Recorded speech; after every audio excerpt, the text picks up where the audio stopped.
For those who are members, SGMP National does have a happy hour or check-in tonight at 7 o'clock. So log into the SGMP National website with your login information to get the link to participate in that. That's at 7 o'clock tonight. I want to say hello to our board members that are online today and any past board members that we might have, national board members that are visiting, any visiting chapters and guests that are watching in our YouTube audience. So we are streaming live to YouTube. And what I want to say for that is for our YouTube audience, at some point during this broadcast, Nicole Romes, the program's chair and first vice president, will give you a code. Please write that code down and email programs@sgmp.natcap.org. So programs@sgmpnatcap.org. You'll email that to get your credit hours for today. You do need to be logged in for a minimum of 1 hour to this program to get your 1.5 hour program credit. So it is CGMP and CMP. And at the conclusion of this webinar today, you will receive an email with the slides, a survey, a link to rewatch it on YouTube if you want to, and your credit certificate. So you do have to be logged in for a minimum of 1 hour. We do see the time that you are logged in.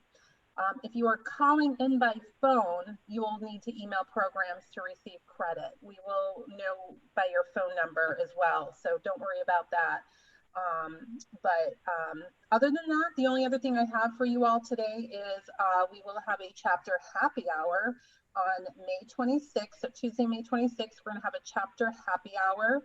So keep an eye out for registration on that in the next, hopefully, week. But that's all I have. I am now going to turn it over to Nicole Romes, the program's chair and the first vice president, to introduce our panel today. Hi, everyone. Welcome. We're so happy that you could join us. I want to get started here because we have a lot of good information for you today. We have several wonderful SGMP members joining us on our panel. We have Christina Saragnese, CGMP, the Manager of Government and Military for Hilton Worldwide Sales, Brittany Callahan, CGMP, National Account Director for Visit Tampa Bay, and Akina Better, CMP, CGMP, Senior Meetings Manager at AUSA. I do want to toss it over to you guys real quick to give your 30-second elevator pitch of your own bios. Good morning, everyone, from rainy Washington, D.C. Hope you all have something yummy and warm to be sipping on right now. I am Christina Saragnese. I oversee the government and military for all of our portfolio of Hilton hotels throughout the United States, and I'm excited to be on the call with you all today. Hi, everyone. Brittany Callahan, Visit Tampa Bay. I also have the government market in the Tampa Bay area. It too here is not our typical sunny day and a little rainy over here, so we're sharing that with you. But I also have the Smurf Market, International Market, Florida and Georgia. I've been with the organization 8.5 years, and I have had the privilege of being on the SGMP NATCAP board for the last almost 2 years. So thank you. And good morning, everybody. My name is Akina Better, and I am a senior meetings manager at the Association of the United States Army. We put on one of the largest shows, about 30,000, that we host annually in Washington, D.C. I have been an association and government-focused meeting planner for about 10 plus years now. So it's a lot of experience I'm looking to continue to dump into the group. So good morning, everybody.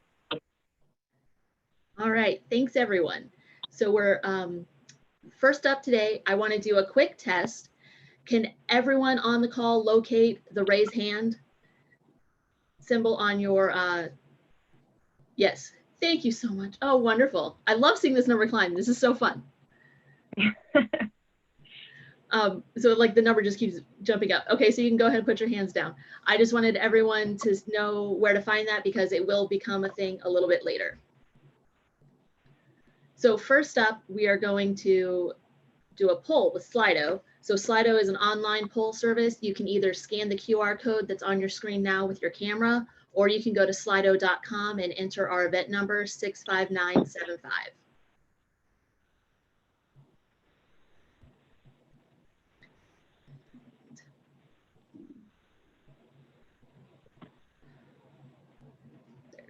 And let me pull up the results. Oh, wow.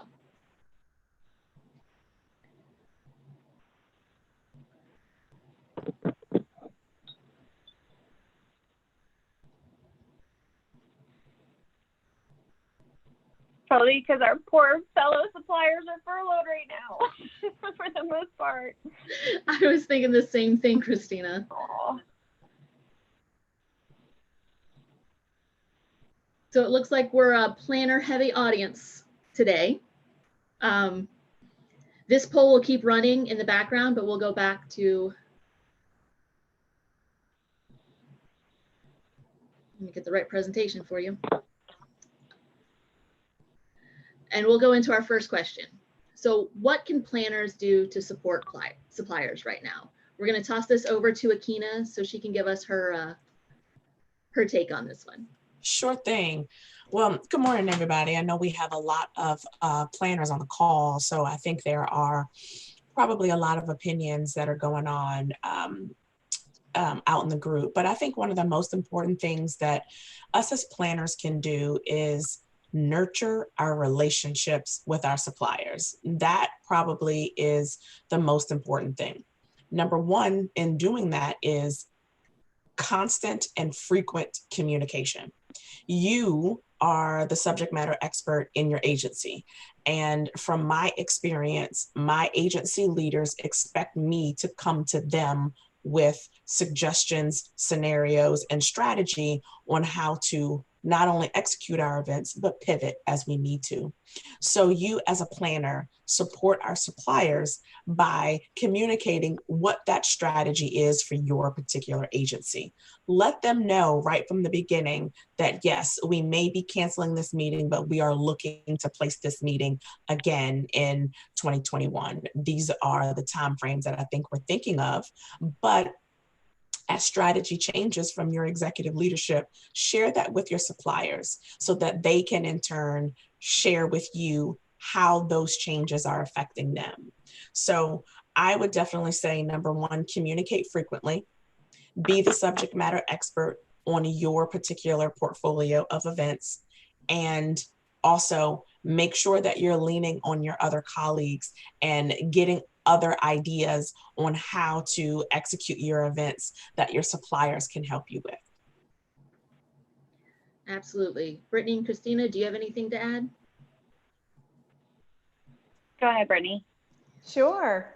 Oh, am I there? Yes. Hi. I think for us as planner or as suppliers, I think just transparency. We are a team. We're in this together. We've said that, and just transparency, whether it be your attendance numbers or just realistic requirements. We're as flexible as we can be right now, and anything we can do together to make a meeting happen versus cancellation or postponing. Right now, especially in these next coming months, having a meeting is more important than not having a meeting. So whatever we can do together as a team to make that happen, we want to be there to support you and be that resource for you. For sure. And especially from a supplier aspect, you know, as we discussed, so many of our industry is unfortunately furloughed right now, and it's really, really tough. And so we're taking on tasks that we otherwise would not, and doing as much as we possibly can with what we do have. So if nothing else, patience, understanding, empathy goes a long way. And the more you can provide as a planner, whether it's, you know, what your executive leadership is envisioning or what they are going to require in order to bring a meeting back, just please be sharing that with us. It's so helpful, and understand that we are working with directors of sales who probably haven't worked with the government market in over a decade, and so they're missing their government person. And so trying to be able to help speak the language and connect the dots, you know, lean on your suppliers like Brittany and myself, whether it's CBB or one of your national salespeople, because we're working with very little right now, and we're doing the best we can so we can bring our friends and our family back on property when it's safe and put things back on. So over communicate. Thank you so much, Akina, to that. The full transparency and just understanding and patience is going to go a long way. So thank you. Yeah, communication is always the key, and more so now. And to flip that, what can suppliers do to support planners? So Christina and Brittany, you want to take this one first? Sure. All right. Well, I think something that Visit Tampa Bay and our convention center has already started. We have already put together diagrams and produced these diagrams that meet all of the CDC guidelines and shows what our true capacities are now with those 6-foot requirements. This will help planners with their attendance or even planning on meals. You know, we're probably not doing buffets anymore, and how that looks and what that can look like. We are going to work with you and so as a preliminary step, we've really gotten in front of that. And if you are a supplier on the line and on this call, I do encourage you to do the same thing, because when we start planning, government meetings are short term, and we hope that these meetings are going to continue till year end. I mean, there's monies there that must be spent. So we want to be as prepared as possible. So when you come to us with a meeting ready to go, we already know how that looks and how that's going to operate. And obviously a lot of these requirements are very fluid. They're changing on a daily basis. And I know Florida, we just started to reopen. So today it's even hour by hour, it feels like. So a lot of great things coming our way. But as a supplier to help planners, again, what Christina said, CVBs and your NSOs and GSOs are your boots on the ground. We're the ones who know which properties are open right now, what sales directors are available. And even like Christina said, we know the government market better than probably the person that's dealing with you on a property level at that time. So anything that we can do as a complementary resource to assist you as best as possible, we want to be there to provide that support. But yeah, I think we're, please, we're an invaluable resource right now. We are your boots on the ground. We are your eyes and ears of those properties that are available and to whom is available. Absolutely. And we certainly would love your feedback as well. You know, the different hotel companies, Hilton just launched our Clean Stay program in partnership with Lysol. Marriott has done the same. We're putting our initiatives out there similar to Visit Tampa Bay with the different diagrams and setups. And we want to provide as much information to you as possible to put a little bit more ease in the conversation of coming back. And we want to hear if that's enough. We want to hear what else you need so that we can pivot and get you whatever it is that you will need as we go through the next coming months and year. And it helps us to be able to communicate that out to our industry and our partners and our stakeholders to ensure that everybody is being safe and that we're staying healthy and also being productive with our meetings. Absolutely. Akina, did you have anything to add to that? I just want to thank our suppliers, by the way. As a planner, to be able to get in touch with someone, even if it is our director of sales, who, you're right, probably hasn't done a government meeting in 10 years, being able to connect with someone relatively quickly as things are changing very quickly on our end from the event side is very helpful. So we thank you for being available to us and letting us know what's happening on your properties and in your cities. So thank you very much for showing up for us. We appreciate that. Absolutely agree. So next we have another poll. Back to Slido. This poll is, when do you think events will come back?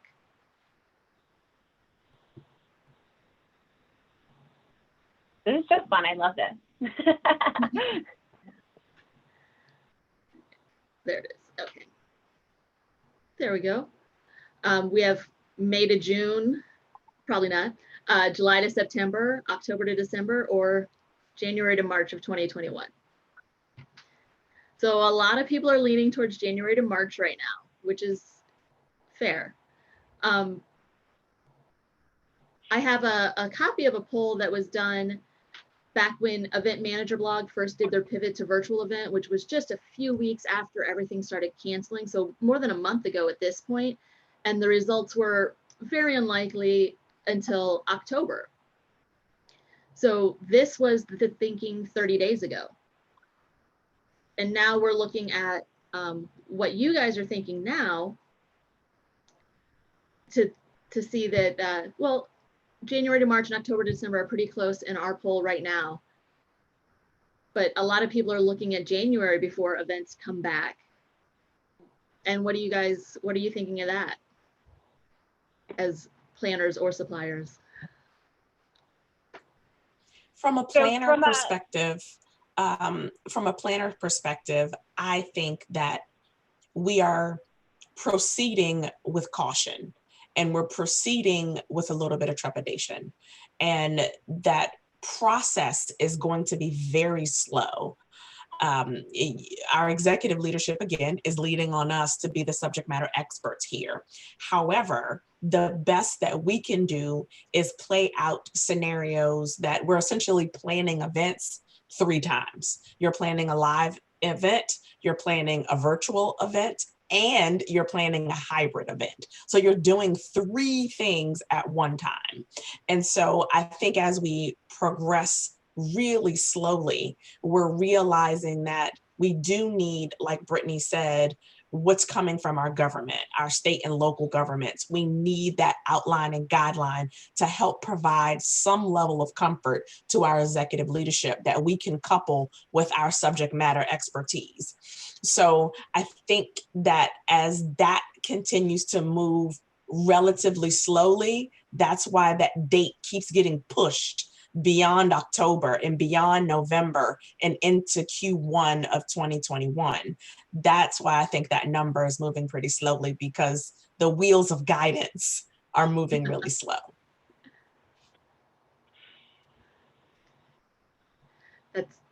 That's fair. I know the government probably tends to move a little more slowly than other sectors as well. So I don't know if Christina and Brittany, if you're seeing anything moving faster than that. Well, actually, I mean, government is going to be the one to come back sooner, if you think about it, based on their priorities and especially with fiscal year spending. And so what we've seen is that it is going to be different state to state. I mean, just as this whole craziness has been, there's no blanket statement for everything. Is it going to be more states to have a break it up regionally, which is some of the RFPs that I've been seeing over the past 2 weeks, where, okay, we're not going to hold a huge national conference, but hey, the Midwest states, it's reasonable for them to be able to get 100 to 300 people potentially and practice safe social distancing in a large meeting room. It's not going to be these huge conventions, but we are getting RFPs for as early as June. And so depending on where it is and what the priority is, it's going to be leaning on government. I think that's going to be a major industry to be the ones to right now there's a lot of chicken going on, like who's going to host a meeting first and how's that going to go? And I have a feeling it's going to be our government markets, right? Like corporate's not necessarily going to be throwing these massive incentive trips right now. They're just not. I think in a lot of ways, the government is going to be a little bit of a guinea pig in all of this as it comes to meetings. But one thing for planners to keep in mind, as we have had to shift things forward and rebook, the availability is becoming increasingly more limited. So if there's something that the funding has been appropriated and it's a priority and it needs to happen as safely and as soon as possible, the availability is going to be more and more limited, especially for government per diem and the food and beverage components. There's only so much space and places to put government business. It's something to keep in mind and be a little bit more forward thinking of the fact that there's going to be limited availability. So it might not be for this October or January, but if you have an annual that it's going to need to be in spring, you might need to start thinking about that a little bit sooner. And even just market research to get a feeler out. So that's kind of what we've seen over the past couple of weeks.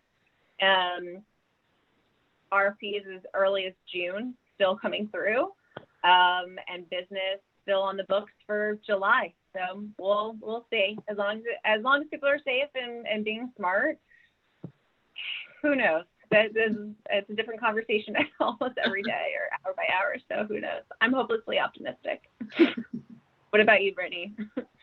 I would just echo what you said, Christina. I think we are in a great position as a government market. I think that being part of an organization like NATCAP that provides the resources that the education of how we can move forward and events like this, it's not going to be as scary. And I do believe that government and regional events are what we're looking at. And that's exactly what we're seeing in Tampa. Again, June, we have received government leads for June and actually military leads for as early as May.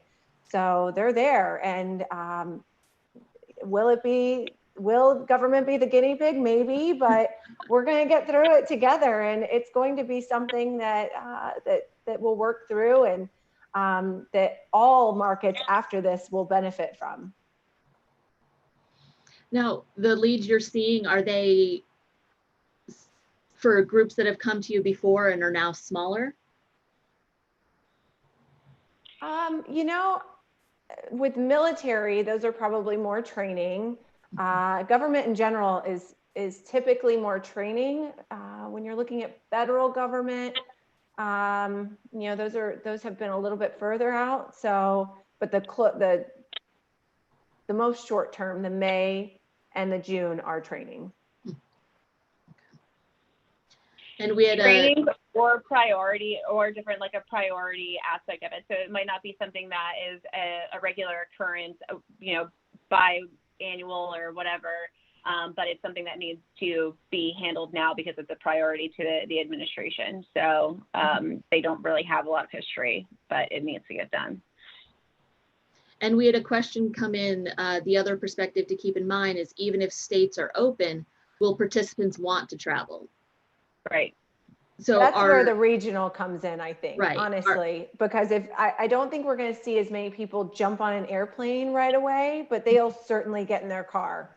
That's just a personal opinion. And based on what the leads that we're seeing, the regional events are certainly not as quick to cancel for events that are happening later in the summer. So I believe, just based on the information that I've seen, that regional car ride type of events will continue.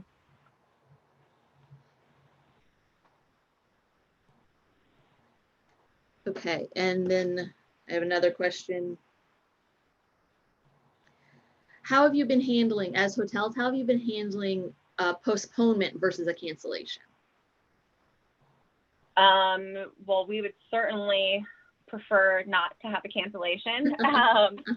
That's for sure. So our hotel has been across the board, and I know not just for Hilton, but just speaking with colleagues, is that really flexible, and especially with those transparent conversations, because of course, ultimately, especially if deposits have been made, and there's got to be a cash flow coming through. So hotels aren't necessarily in a position to refund any sort of deposits that have been made. So the ultimate goal is rebooking and being flexible in those terms. So I know currently for us, we have it through May 31st, and leadership is constantly evaluating the situation just as everybody else is as to how that looks. And so ultimate goal is to try to rebook. And I think especially for government, that's going to be important. I know it's tough to, in normal circumstance, push decisions to happen more quickly.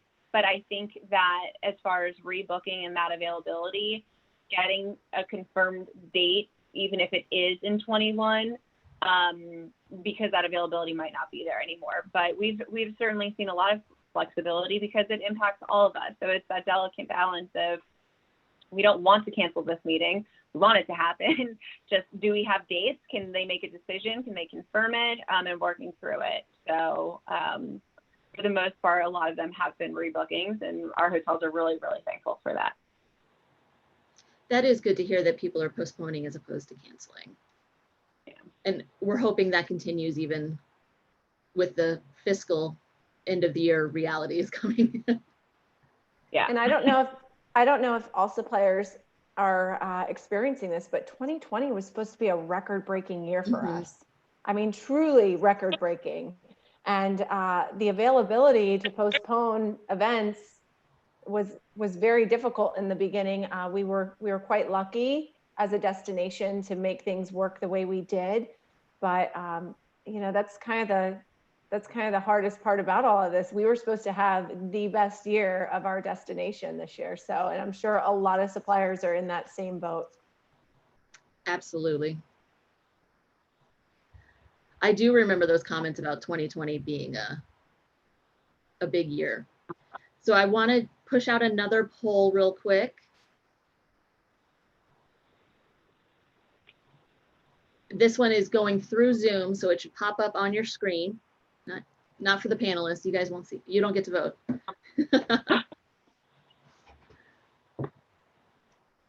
What if I want to pad this back?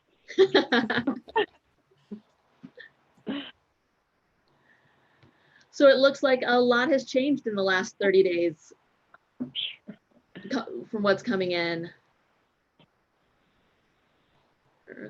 I'll give you a couple more seconds to vote. Right. Let me end it and share the results. So you can see most people, their thinking has changed. I know I went into work one day and we decided like over the weekend that would be our last day in the office. And then I haven't been back. I mean, I've gone to get the mail a few times, but it's been almost 45 days now that we've been working from home. It's like, no one predicted this when we first did it. So I can see why absolutely my thinking has absolutely changed in the last 30 days. And some of that might be guided by what we're being told to expect coming next too. Stop that. So the next one, how many of your clients have rebooked? Like, what are you seeing the trends? Are people rebooking for the fall? Are people trying to rebook but can't because they can't get through to a person on property? What are the trends you're seeing right now with rebooking? Nicole, if I could jump in as a planner, we had a smaller meeting, I'd say about 200 to 300 people that we had originally scheduled to execute next week. And we are pushing that meeting, rescheduling it for the fall. And we have had to be flexible with the dates that we would want in order to fit in, because we're finding, just as Christina and Brittany are mentioning, is that dates are becoming tough to find as people are altering. So we're sitting on a new date in November that is not our first choice. We're waiting for a second date in November, but of course it is another group that's sitting there that they are trying to figure out if they're going to in fact have their meeting. So we're trying to push to the fall. We're trying to recapture the same event. And then there's a second one that we're trying to merge together. So we're trying to be smart about the way that we are rebooking, and we're trying to keep it in this year, in 2020, we're trying to keep the event. So our partners are helping us do that. And then as we're settling on the date, our next thing to talk about is how we will handle space distancing in that particular location. So we're having to go back to ask for more space to determine whether or not we can make it work with the 300 people that we're anticipating. But it looks like we're going to have to kind of blow up what we originally had so that we can talk about how we handle the physical distancing to execute the meeting that we want in November as opposed to May. So the physical distancing becoming a thing now may impact how many events can be held as well. So yeah, we're getting complicated, aren't we? Correct. Correct. And then so Just to piggyback on that too, I think we are back again. The reason for rebooking versus or postponing versus cancellation goes back to those DoD requirements and the requirements, for example, for our education groups, those education, those teachers and administrators, they're not allowed to travel right now, just like DoD. So I think that goes back to, if they postpone, when will those restrictions be changed? And it's all crystal ball and guessing games. So I think that when we get to government meetings, that really is going to be the criteria of postponing versus canceling right now. Absolutely. And so we have Wendy in the chat. Wendy, I'm going to invite you to talk because you have a lot of questions. So I'm going to go ahead and turn your talk on. Hi, Wendy. Hi, how y'all doing? Hey, Wendy, it's nice to talk to you. It's lovely to talk to the voices other than the ones in my head. I'm just kidding. I have my camera on too if you need to tap in, but I'm so not camera ready. I'm a supplier, Wyndham Orlando Resort International Drive and Wyndham Hotels and Resorts, here to help in any way we can. But kind of going back and piggybacking on the questions of the distancing guidelines, what does that look like? Because it's going to change for property and for region, and it's just managing the expectations. How are we going to set those guidelines, even though there are really no guidelines to follow? Because in addition to following CDC guidelines, we have ALHI guidelines that are trying to push industry standards for hospitality. So my question is, what are the expectations from planners? What are you wanting in writing? What are you wanting the hotels to come and these properties and destinations to come up with right out of the gate to say, this is what we're doing? Where are your expectation levels with that? Question. Well, I think from my perspective as a planner, Wendy, I think that's a great question. What I want to see is, I want to see a revised guidelines on the number of people in your capacities chart. I want to see a revised capacity chart that addresses physical distancing. I want to be able to see diagrams that acknowledge physical distancing.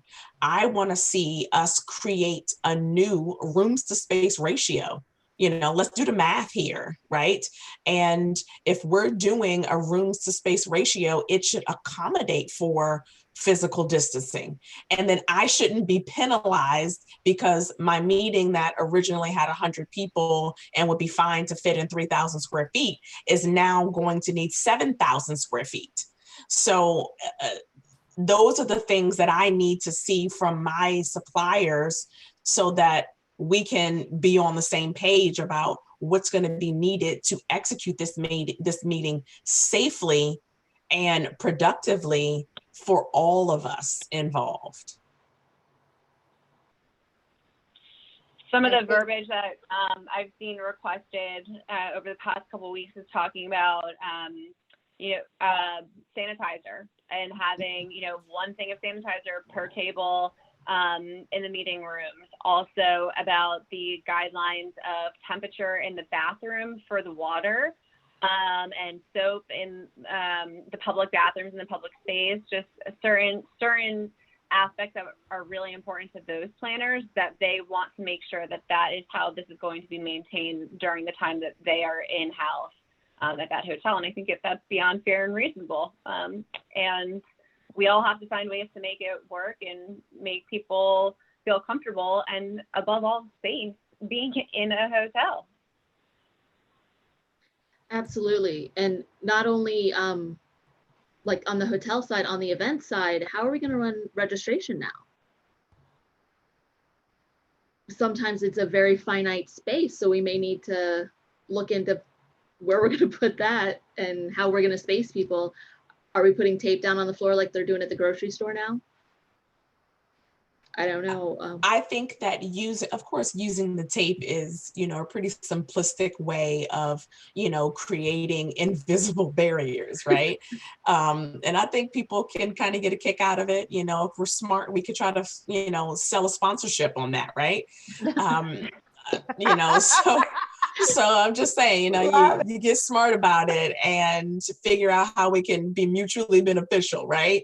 I just think that we have to figure out how to uniquely use our spaces, that we have to over communicate with our attendees from the beginning to modify the expectation, understanding that, in my area, I'm dealing with military and they're just unusually early for everything, right? And so that just means that, hey, let's create opportunities to meet them where they are, right? If we have to have registration in the hotel, around the corner and down the steps, as well as at the ballroom, as well as in the meal space, right? So we have to be creative about that.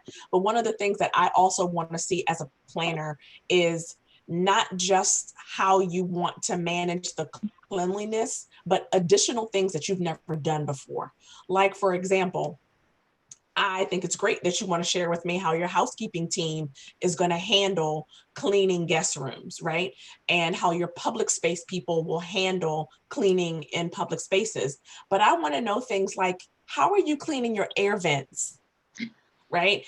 We're sitting in these spaces for hours at a time, and you have this constant air that is flowing into your room.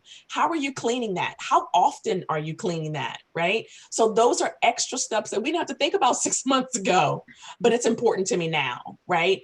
And that comes back to me as a planner having to be the subject matter expert that my executive leadership in my agency is going to ask me for, right? So those are other places where I want to partner with my partners, on the property and in the city, to figure out what you guys are doing and then what we expect to have a great meeting. Okay, first of all, I love the idea of branded tape on the floor. That's genius. Genius. But now I'm distracted by the tape. I'm just seeing our logo on tape on the floor. I can't get past it. Sorry. But right, we had a question. Someone asked if we're considering wearing face masks. So I'm wondering, like, for Hilton teams, are their teams wearing them? Will your registration team, Akina, be wearing them? What are you guys looking at for face masks or gloves even? Right. I mean, at this point, we're still trying to get the how do we handle the distancing part, right? Trying to get that taken care of from inside our own team. But I think that now we're wearing masks in public because our government officials are suggesting that this is one of the things that we can do to keep each other safe, right? I think that if we bring people together and we don't have some sort of barrier, if it's not a mask or, the plexiglass or something of that, then we are giving an unspoken word to our attendees that we aren't taking this as seriously as we should. Right? We have to be able to say, we want to be creative about keeping you safe and keeping ourselves safe. So if that is, we continue to wear a mask, then we need to do that. If that means that we put up plexiglass stations at registration, then that's what we need to do, right? We will, of course, incur more costs for that, but hey, that's where that branded tape comes from, yeah. Right? Right. I just did an email today about branded face masks, and I'm like, okay, I'll deal with you later, but that's a good email. That's a market for that, right? So I just think that, we all become creative, right? Where before I may not have engaged my property or my city in their safety and security measures right away. But now they become part of my planning team right from the beginning, right? And so that is, hey, can you connect me to somebody in your city that actually does plexiglass? Or, those kinds of things, right? So I think that us as an agency, we have to give our attendees reassurances every step of the way. And I think that's part of the way that we do that. Absolutely makes sense. And again, I think this is going to be part dependent on what city you're in, right? Our building at the Tampa Convention Center is city owned. And we're still waiting for directive from our mayor to see what that looks like. So it may be something that collectively we'll have to do together, right? It might not just be what does that barrier look like to me or to my organization. You may need to work with your city and your buildings, even your partners at the hotels, and see what they've implemented and what might be required on their end. Absolutely. The requirements from the government may change things for all of us. Absolutely. And someone commented that they'll be checking all the attendees for fever. And right. Absolutely. That's probably my son works in a restaurant. They test him before every shift. Take his temperature as he walks in the door. And they'll send him home if he's running a fever. And yeah. Which I don't want to see him show up too early, because then he's going to go down to the basement. Okay, we're going to go ahead and push another poll. Let me get to the right one. Have you looked into social distancing for your in-person events that are still scheduled? So we've talked a little bit about that already today. I want to know how many people have actually started looking at it. I did leave the option that I have no in-person scheduled events right now on there, because that's kind of me at the moment.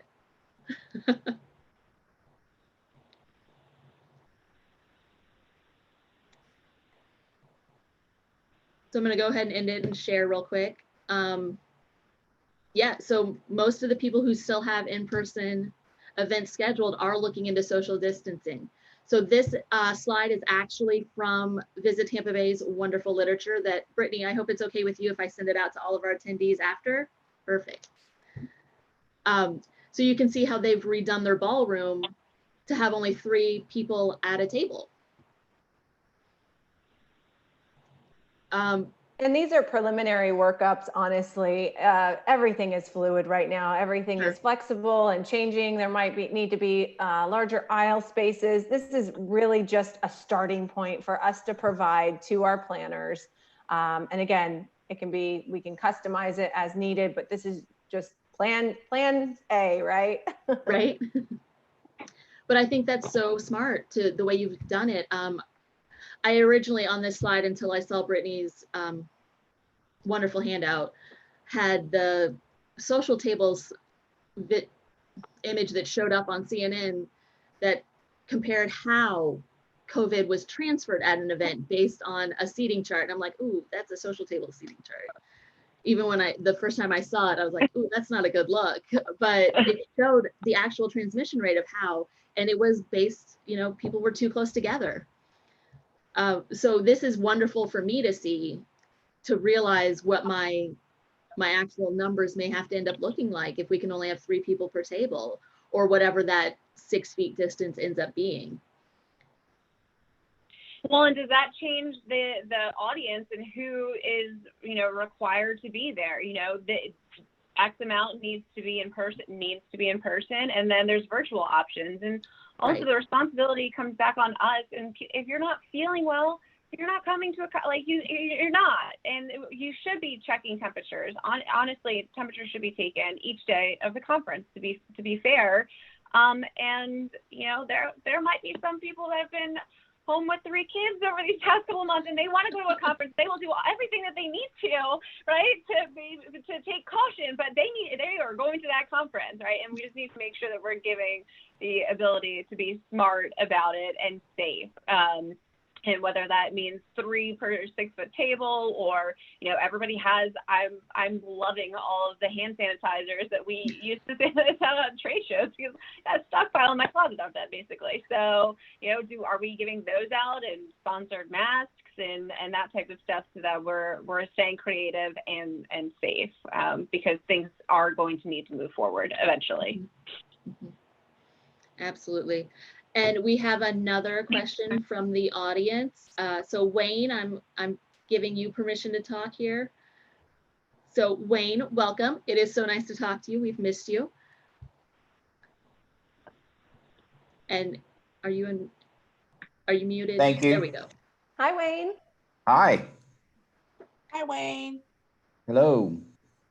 So, does anyone know if there are going to be guidelines that are set by the agency? Will it be up to the planners, or the hotels, to make a guideline for these new sets for rooms or for social distancing at registration? Does anybody know if the Department of General Services will come up with something? Honestly, from Visit Tampa Bay and from the destination perspective, we are still, I mean, that's all coming from the local government from our end. Okay. And that's probably how it'll have to be. If you think about, one of the things that came to mind is, like, with the Marine Corps and the recruiting, right? They would have otherwise 2 recruits in a room, no problem. But as they're getting ready to go to boot camp, they're having them quarantine. It's 1 per room. So no, even for military, no more 2 per room. That was interesting.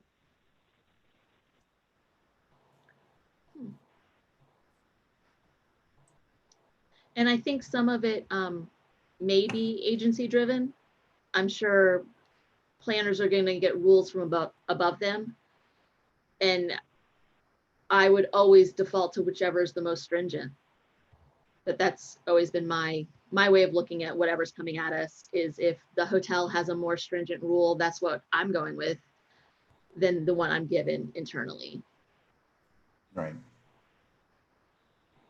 And it is the government, so I imagine they're going to have a lot of rules for us. In my experience. Well, I'm curious from the planners, what are the directives that they're receiving? I don't know if putting it in, like, the chat box of what the different provisions have been. Have people completely put it off until 21, or, you know, you are the agency, so right. You tell us what you're seeing as well. We'd love to hear about that. Absolutely. Toss in the chat, or let me know if you want to talk, planners that are out there. I know the only thing I've been given so far is that no one's allowed to travel till June 30th. So we're not doing anything until then. We have one saying they're looking into hybrid events. Absolutely. I think that might be a short-term reality where we have a smaller in-person audience and a large virtual audience, which may tax the Wi-Fi networks at some of our venues. So I don't know if that's a concern that anyone else is seeing. I have one saying that all their programs are virtual until further notice, which is so ambiguous. I feel the same. It's like someone used "for the foreseeable future" with me one day, and I'm like, oh man, that doesn't help me at all. I'm a planner. That hurts. For our summer groups, Nicole, we do have those an education summer group that is that's what they're offering. And again, from a supplier perspective, we would rather you have this hybrid event that includes virtual and in-person and still hosting a meeting, right? Than completely canceling. So that keeps the integrity of the mission that you have, and then also keeps all of our suppliers on the call here. It keeps us all employed as well. right? Or at least if you have sister properties that could satellite events. So they're still hybrid in a sense, and they're just playing the video to the sister properties. That could even be a workaround for now only, instead of 300 people in a room, only 100 people fit. Wendy had thrown a question in there about DOD and DOJ. So even though current DOD is June 30th, there are exceptions being made, and it's a DOJ meeting that is looking at June, and it's ATF for August. So depending on the essential aspect of it and the precautions being taken, we are still seeing the requests. Obviously, they haven't happened yet, but the requests are out there and they're relatively new. So that gives me hope. Right. I know all I saw was the June 30th date. So that's what I've been told, is anything after that is technically we can still plan, I think, but no one's really biting the bullet yet, I think. And taking them up. And again, on that, we've had some really large citywide events for even for 21 that are now looking at alternate locations to do just what you were talking about, Nicole, and broadcasting at another venue. And we're getting creative here, and that's when you utilize the resources that are available to you. And if we have to go out to our Yinling Center, which is out by USF, and combine that with the convention center, our Amalie Arena, we're going to do it. And that's what we're here for, to help facilitate that. Absolutely. Oh, and we had another question pop up on, does anyone have any thoughts on how to manage coffee hours and breaks during events? Ooh, that's a good one, because I can't see a break not being, I don't want to say buffet, but like a buffet style where you just grab and go. Honestly, that one hadn't popped into my head yet. So if anyone else out there has been looking into how to handle breaks or coffee hours during an event, put it in the chat. Oh, Wendy, pre-poured coffee. Yep. That's good. Pre-poured coffee, or have an attendee there with gloves on, handing out prepackaged items. Whatever. That might be where we are just for the time being. I've heard box lunch mentioned more than once about it. So we're going to have to take a page out of the airline's book, to be honest with you. Look who does it very efficiently, and it might be more along those lines. Absolutely. As a planner, I have realized, so it's one of those things that you realize, like, what do I really like most about my job? What do I really like least about my job, right? Well, one of the things that we all have to be proficient at is the food and beverage part, right? However, for me, that's the least part that I don't want to be bothered, right? So I want to put the onus back on my food and beverage team, because that's what y'all do. Right. And so I want to be able to get in contact with my property and say, look, this is what I'm trying to do. Right. I can't afford to put people in situations where they could be at risk, the buffet or the open coffee stations. Right. It's how do we do things creatively, which are like you said, the pre-poured coffee cups. Right. Again, let me sell a sponsorship so you can get branded cups. Right. So that I can afford to pay a barista or something. Right. Recyclable so cups. Those kind of things. It's box lunches makes me want to jump into the Potomac River. Like, I don't want to do another box lunch in my life. Right. So it is, hey, chef, help me do something that is safe, that is creative, that may be deconstructed, where everything is individually wrapped and, people can build their own or something like that, right? It is I need to focus on some bigger picture things, like when you last cleaned your vents, right? And it is is your water temperature right? Do I have enough hand sanitizer? Are people standing far enough away? I don't have time to spend my time on figuring out another box lunch. Right. So I want to be able to lean on my partners here and say, you are creative at food. This is what I need your help with. This is my budget. Go create magic. right?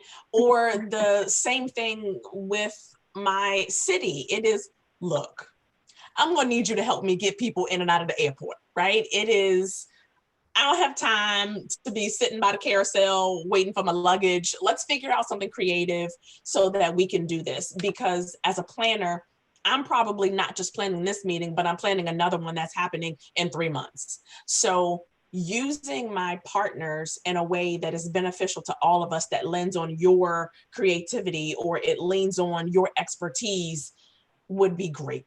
And I think that that's how we have to kind of move this along, moving forward, or at least in my world, when you're planning more than one event at a time. And that goes back to transparency too, Akina. I mean, just what do you need and how can we be there to help and support you? Absolutely. And then the other question was networking events or receptions. Are they just going to be on hold for a little while? Because how are we social distancing if we're supposed to be networking? So that might be the last part to come back, maybe, which pains me because that's my favorite part. Just think that's creativity again. You know, it's, I know that my military folks want to get together, right? They want to be able to exchange ideas with each other. You know, Fort Bragg doesn't get a chance to see Fort Detrick that often, right? And so it's like, let's figure out a way. Do we do mini receptions moving forward and just have multiple mini receptions moving forward where, you know, tonight is mini reception number 1, and you know it's going to go from a half an hour and we only have 25 people, but we're going to replicate that same one the next night, right? So something creative that we can figure out. Again, this is, you know, when I go to the brain trust, because we're all in this together, and what have you doing, what have you brainstormed, and let's do it together. Right? What have you seen in the city, Brittany? You know, that you've seen all kinds of things come through, and, you know, Christina, your properties, you know, it sure is more than one Hilton out there.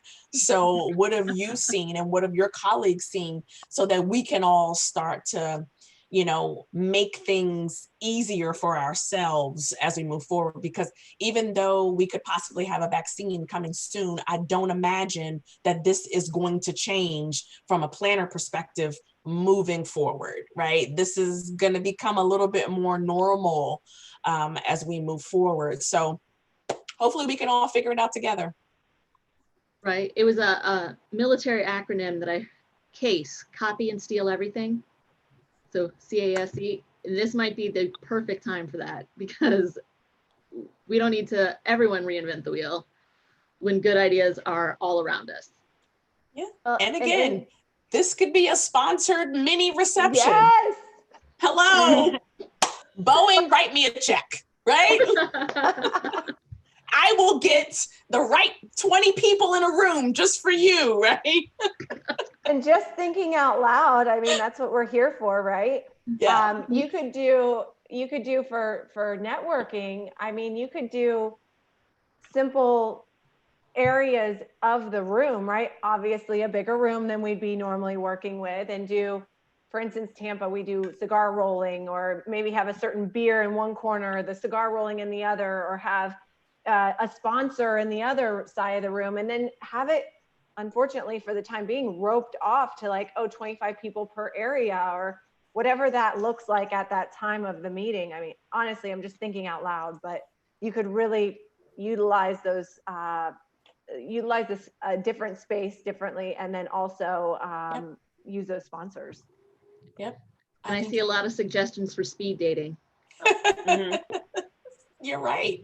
You know, I think now as a planner, I am being forced to be more creative, right? It's how can, as Brittany had mentioned, you know, if we're going to do something different, how can I use color to my advantage? You know, there's something to be said about color therapy, or, you know, creating meeting design, using different aspects of psychology. So maybe I better go back to college and open up my psych book and figure out how we can do something cool. Okay, and I do want to take a minute real quick. If you are part of our YouTube live audience, please email the code V56, that's Victor 56, to programs@sgmpnatcap.org so you can receive your credit for today. And then, so the next question, I want to change a little bit. Do you see a role for suppliers in virtual events? And audience, absolutely help me out here. How do you see partnerships working? Some of these virtual platforms are amazing with their visuals.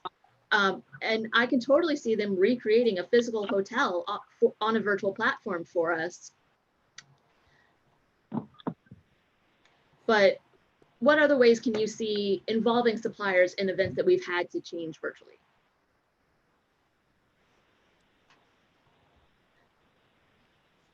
Honestly, the role for suppliers, it won't change in the sense of what we do. I think we still want to do trade shows. We still want to do sponsorships. We still want to get out there like that, but similarly on the virtual platform. So whether it be the banner ad on the top of the page as on the conference site, or I have heard about these virtual exhibits or trade shows. I haven't seen it or experienced that myself, but I am certainly interested in how that comes to fruition in the future. Look away from me.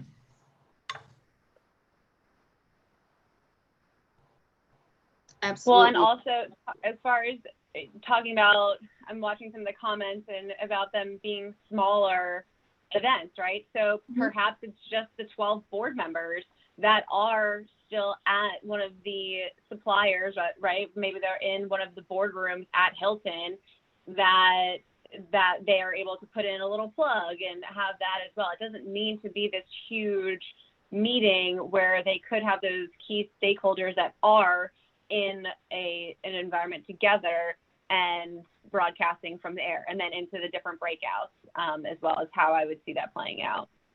I love the idea of broadcasting from our hotels too. That's because you guys, you're certainly prettier than the closet behind you. And Nicole, while we're on the virtual topic, a lot of the suppliers have had to get very creative. Visit Tampa Bay a few years back employed a company called Threshold 360, where we had them go out and do virtual tours of every restaurant and almost every single hotel in our destination. So we're able now, with all of our bids that go out, to provide this virtual tour link. So in lieu of site visits right now, we're having, I'm so grateful that we have that resource already available and that tool available for our planners. But on the flip side, our other suppliers have had to do similar, have had to come to similar solutions, correct? I mean, I'm hearing of suppliers who are doing site visits on their laptops and going around the ballroom and showing it like this. And just remember that we are adapting. And if you need to make a decision to have this, to sign a contract, work with your suppliers and your supplier teams and your DMOs, and we're all here. We have all had to make these solutions happen. So we're definitely excited to continue that, but I'll be happy to get back to regular site visits too. That's for sure. It's been so awesome to see how creative our hotel partners have gotten. There's an awesome site visit last week where, Director of Food and Beverage was in the kitchen, and they had a plate out. There was the Director of Events was in the meeting space, and they had Director of Housekeeping in the guest rooms. Like, nobody gets into hospitality to create mediocre experiences. Like, we live for this. This is what we want to do. And it doesn't matter that this is a really trying time.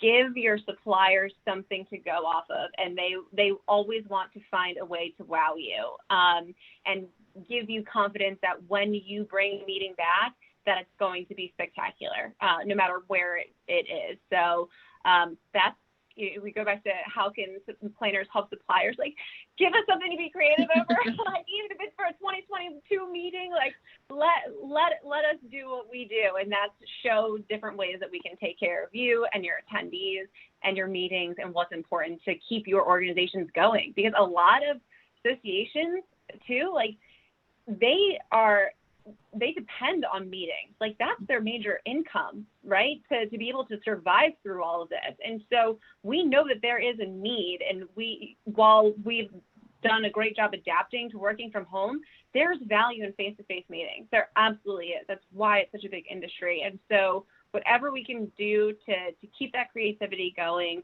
to help maintain those associations that do depend on these types of environments for their well-being, you know, lean on your partners. That's what we're here for.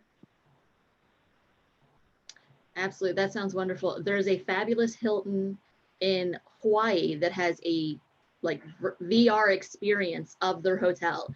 And having been there in person, I can say that it lives up to the in-person experience. So, and they had done that even before all this. They gave me that, they had little virtual reality, like a cardboard thing that was branded with their hotel on it. And I could just stick my phone in and take a little virtual tour of their property. It was amazing.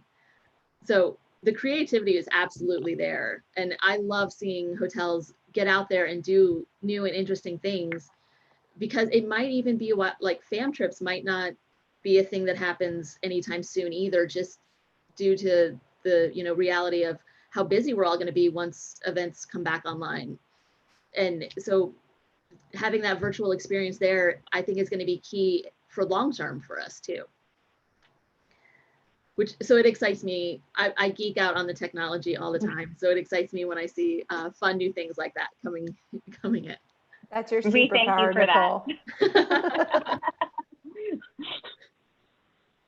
Nicole. So there were a few questions about the YouTube code I had. If you are on the Zoom call, you don't need to worry about that. Zoom tracks it and I get a report of everyone that signed in. If you did call in, please send the email with your phone number in it so I can match it to the record, because that doesn't give me a name. But don't worry, your name's already on a list if you're on the Zoom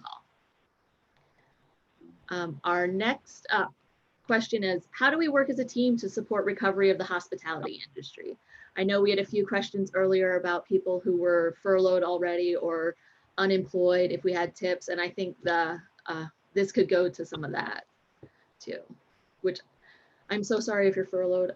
Know that we are definitely thinking about you. It's a horrible time for all of us to be in with that. But please, if you guys have any tips or anything on how to support recovery, what you're thinking.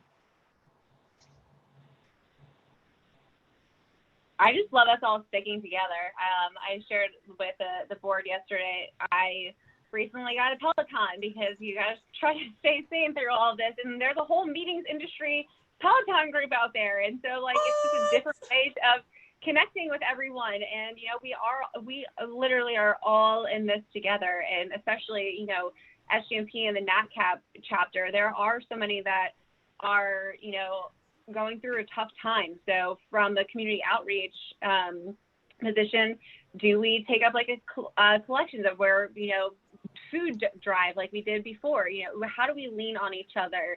And it goes back to communication, staying in touch. I'm so thankful for SGMP and even just this platform to share with all of you, and any other creative ways that we can stick together, because we are all going to be back together on the other side of it. So. We absolutely are. Be patient with yourself. We are going through a storm. Yes.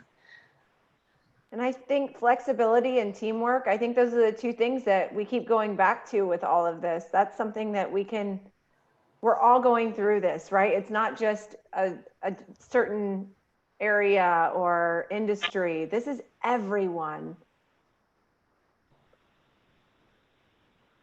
That is so true. I feel like the hospitality industry may have been the hardest hit, at least initially, industry-wise. Maybe still, I don't know. But I know the live events market just faced a abrupt and sudden halt to everything we practiced and known. And so there are a lot of our colleagues that are now either looking for new work or supporting teams that team that was under them no longer exists because they've all been furloughed. I know Christina probably has several more clients than she normally would in this to cover down for people at Hilton who've been furloughed now.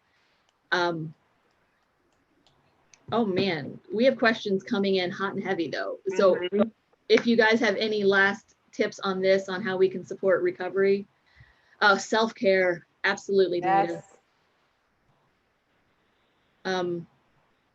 Oh, Wayne stayed in contact with furlough hotel partners and let them know what he's doing to market with the hotel, which is great.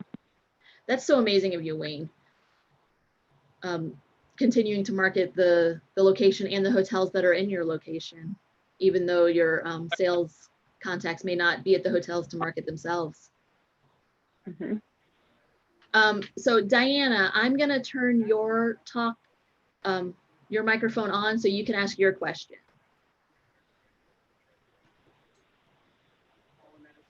Hi, Diana. Hello. So right now our company is scheduled to have a holiday party at DC in a museum. And I'm thinking of everything that you have shared in this webinar, along with other webinars that I have been on. And I'm worried about the social distancing because it is a social gathering rather than a meeting. And I just want to see what you guys think in regards of that. I would suggest utilize the existing barriers that are there at that museum.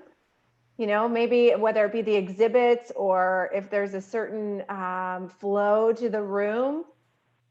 I mean, this is just thinking out loud again, but. Well, it's also going to go back to the jurisdiction that you're in as well.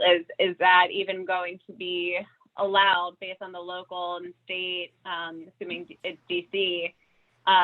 Number one, is that even going to be allowed? And even though the initial guess is 3,000 people have to make decisions for what's safe for them. So the way that we're looking at it right now, like 50% of a meeting is still huge.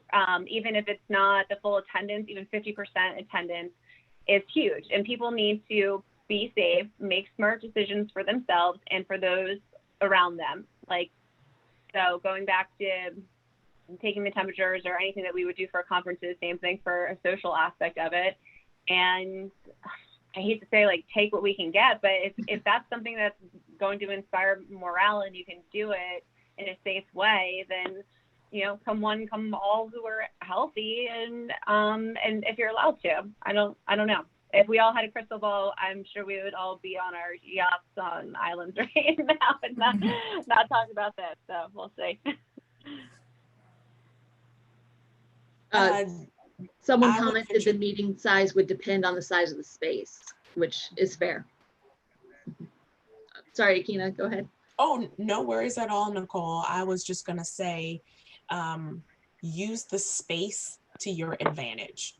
If you are in this large museum space, and usually they give you the first floor or you have one floor to use, it is use the space to your to your benefit. If you were thinking, maybe we're going to have 5, 6, 7, or 8 food stations, then have those 5, 6, 7, or 8 food stations literally in every corner of that 7,000 square feet that is going to be available to you.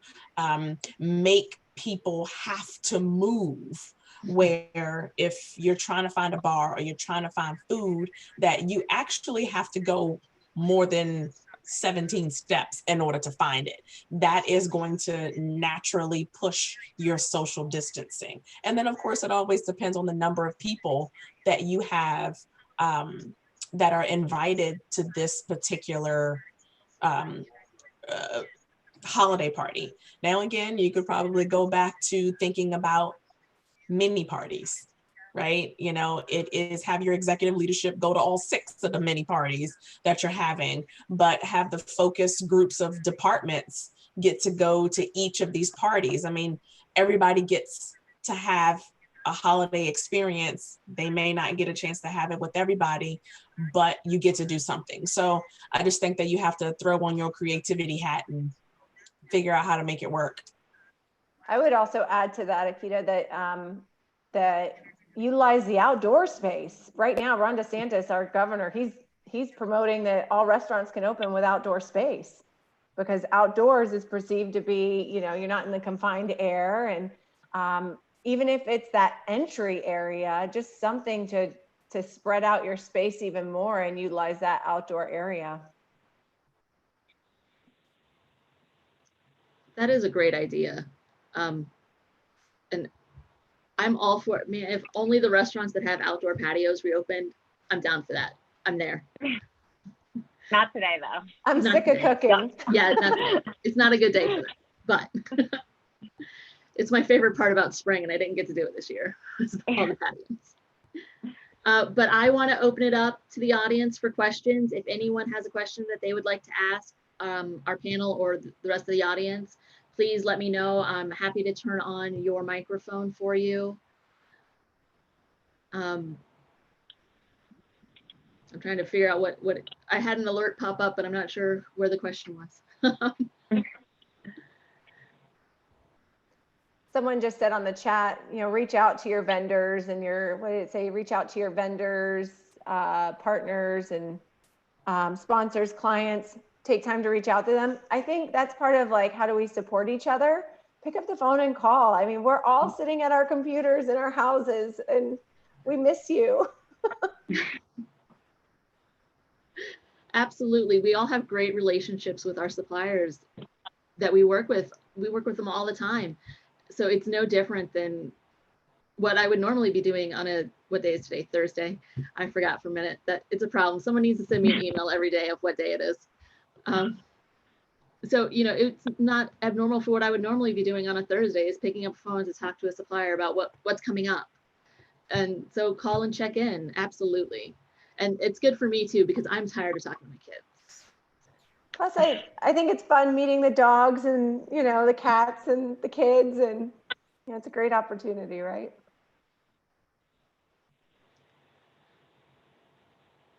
Mm.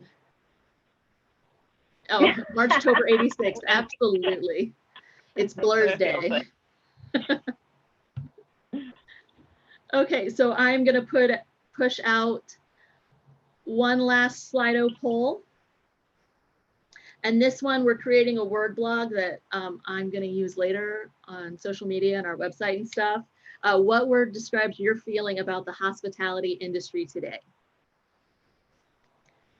And anxious is a valid answer, but try not to make it everyone's answer. You know what else I just thought of, Nicole, that we need to start putting in an update for NATCAP is everybody's becoming an at-home chef, and I would like some new recipes. So I feel like maybe we need to start sharing some recipes. A recipe share, absolutely. Throwing those out there on our update. Absolutely. We'll set that up. We will get a recipe share going. I love that hopeful is the biggest word right now. That makes me so happy. And I don't remember, I think you can answer more than once if you're feeling multiple ways. Oh, this is so fun to watch this create. Everyone can see it, right? Everyone sees it? Okay, good. Making sure I shared the right screen. So it's so resilient, uncertain, sure, creative. I love it. Absolutely. This is definitely going to take some creativity on our end, all across hospitality, to make everything work. Flexibility, yeah, absolutely. I know Christina said it earlier, but even NATCAP, we had our education day planned for March 25th, and that turned into that's not going to happen on March 25th. And we're still trying to rebook it for the fall, just because everyone wants to rebook for the fall. And a little secret to tell you guys, we get great deals because we bring a lot of planners to hotels. So, but that does put us at the bottom of the list for rebooking. So we have to be absolutely flexible right now. Resilient, yes. I don't know a more resilient group of people than the people I've met through SGMP.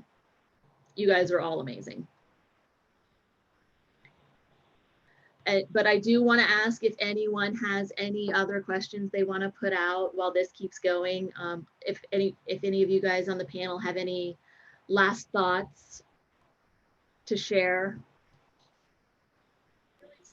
I would like to share one small thing, which is use your brain trust. We are almost tapped out of watching, you know, virtual webinars and everything, and connect to your network and share your ideas and have them share their ideas with you. It is such a blessing to be able to lean on people to say, can you help me through this? Because I know that you have similar thoughts and ideas and some similar struggles. So lean on your brain trust, and you be sure to have someone lean on you to be their brain trust as well. Absolutely. We are definitely not alone in this. There's, you know, we had over 100 people register for this today. So definitely not alone in wondering. So we're absolutely here for everyone. I love that hopeful is still the biggest word, but Christina, if you had anything? No, it's so good connecting with everybody. As not normal as things are, it gives a sense of normalcy, and, you know, just really enjoy these moments connecting across the board and even across the country. And from a supplier perspective, I mean, like I said, we can't thank you enough for those that do check in. A lot of us are not well right now. It's tough. So hearing from our customers is so cool, because we are all in this together. And usually it's me checking in on customers, and so to have customers be like, just want to see how you're doing, I'm like, oh my gosh, thank you. So thank you guys for being such a wonderful community. It's makes me so proud to work in this industry, and we are all hospitality strong, whether you're a planner or supplier. And so can't wait to see everybody on the other side of this with a cocktail.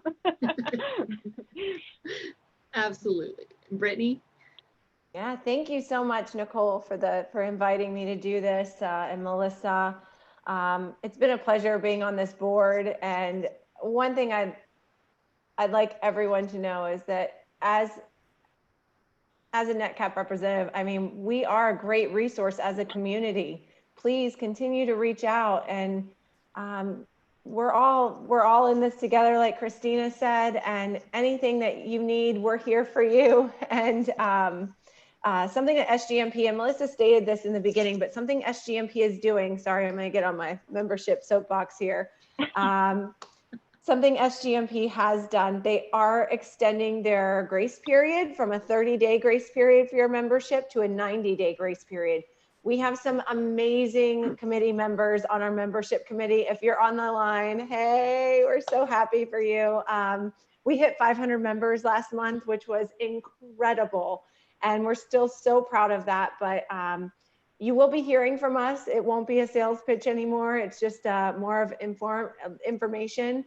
But you do have a 90-day grace period now. So if your membership expires today, you will be good until July, the end of July. So just heads up on that. And thank you, everyone.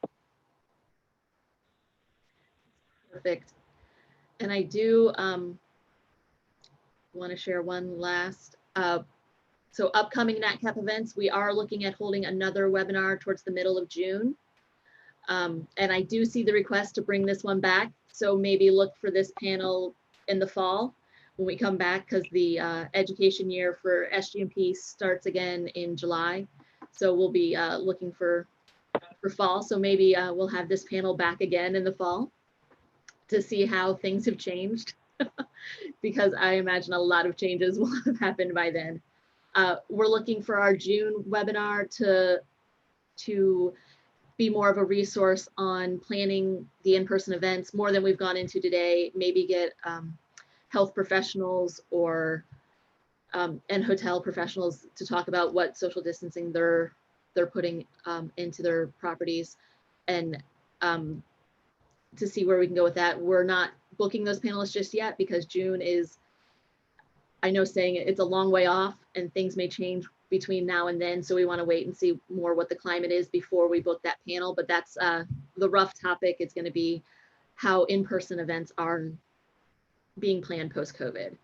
But our virtual happy hour, May 26th, we are going to use a website called Lunch Pool. We're signing contracts with them now, so the registration should be open soon, and you'll have a link to their site. It's a really cute little website built for networking, where you can sit around a table and chat with the people at your table, and we can also do presentations from the stage. It's adorable. I love it. So hopefully that registration will be open to everyone soon. Lunch Pool, Lorna. I'll send you a link.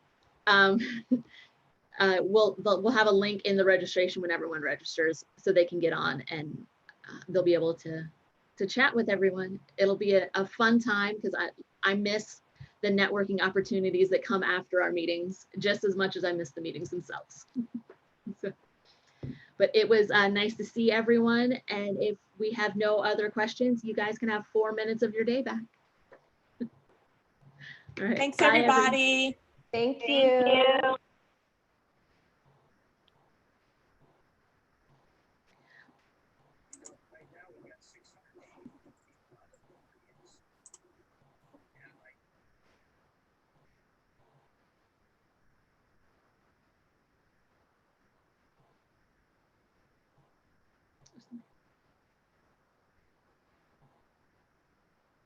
Robin, I just saw your hand raised. If you're still Hi. on and you have something. How you doing? Can you hear me? I can hear you. Okay. So at the beginning, I know you sent the corrected email address, Mm-hmm. and that's programs at SGMP NATCAP.org. Correct. So we send them our just send them an email letting them know that we attended. No, you don't have to because you are logged in on your computer. So Okay. you'll be on my list when I pull it off Zoom. Okay, and you're gonna send a survey? Yes. Okay, good. Okay, thank you. No problem. Thank you. Have a good day. You too. All righty.